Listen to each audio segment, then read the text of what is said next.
407 years ago, our Father brought forth upon this continent a new nation, conceived in liberty and dedicated to the proposition that all men are created equal.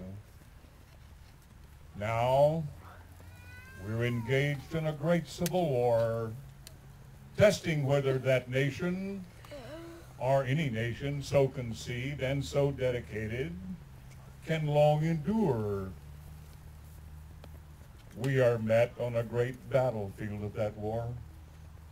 We have come to dedicate a portion of that field as the final resting place for those who here gave their lives that that nation might live. It is altogether fitting and proper that we should do this. But in a larger sense, we cannot dedicate, we cannot consecrate, we cannot hallow this ground.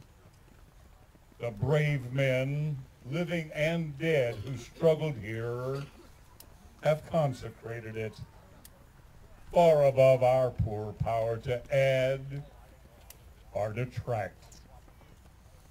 The world will little note nor long remember what we say here, but it can never forget what they did here.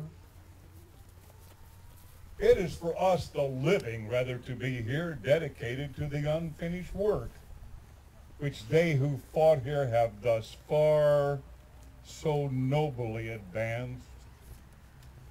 It is for us to be here dedicated to the great task remaining before us, that from these honored dead we take increased devotion to that cause for which they here gave the last full measure of devotion, and that we here highly resolve that these dead shall not have died in vain, that this nation